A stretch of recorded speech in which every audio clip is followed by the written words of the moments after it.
I've been following this major story this morning into this afternoon involving a Minnesota CEO, Brian Thompson. UnitedHealthcare shot and killed this morning. You are looking at the scene outside of the Hilton Hotel in Midtown Manhattan, the heart of New York City, this morning at 6:45 as he was going to attend an annual conference for UnitedHealthcare. Police believe at this point that it was a targeted attack, and there is a manhunt underway right now in New York City for the killer. Again, that's a live scene in Midtown Manhattan. We did get some details from a news conference that police gave us here just about an hour ago.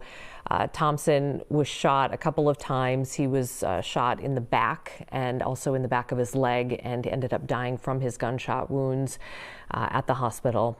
And I want to bring in Amber Milner just really quickly as we're waiting for Karen Scullin to join us as well. Karen, one of a handful of reporters today here locally who are covering this for us, making calls and finding those who knew Brian, worked with him, and some of the circumstances with the police in New York City contacting local police to talk about any potential threats that there may have been against Brian Thompson.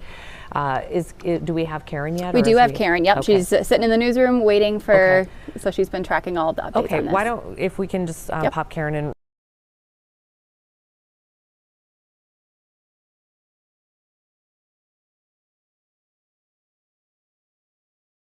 Can you walk us through some of what police know at this point? Well, I think there's some interesting points to all of this. I mean, we kind of know the rundown of what happened.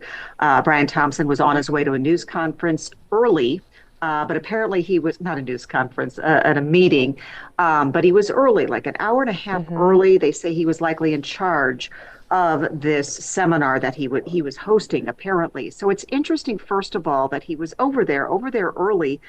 And the suspect in this case had to know that he was leaving his hotel at a very random time at like 6:40 or something along those lines, because he was lying in wait for 5 minutes, for about just 5 minutes, kind of behind a car, before he shot Thompson in the back and then walked up to him and shot more.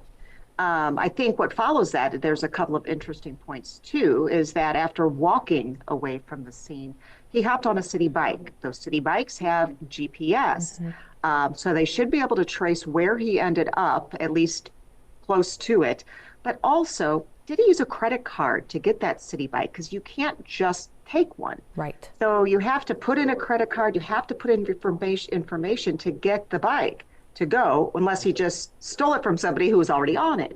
So there's a lot of what happened here, what happened there. They did find a cell phone in the alleyway. That's interesting. Was it a burner phone? Was it even his phone?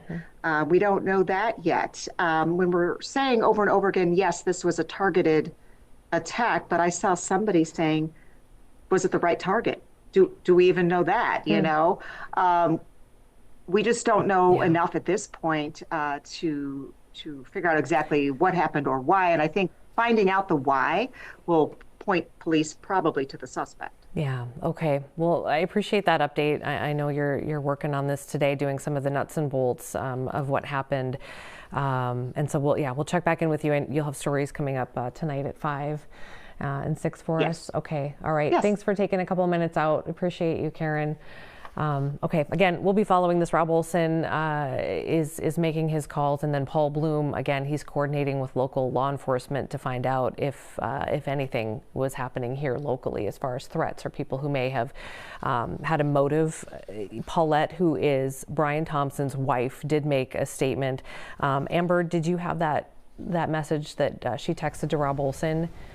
Yeah. Can you read that one more time? Because I don't have that in front of me. Yep. Give me 1 second. Okay. So Paulette is his wife. They have 2 sons who are still school age. They're a little bit older, but they're school age. And you had a yes. So this is what Paulette texted Rob Olson this morning.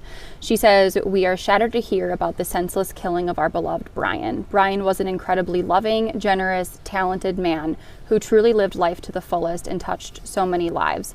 Most importantly, Brian was an incredibly loving father to our 2 sons and will be greatly missed.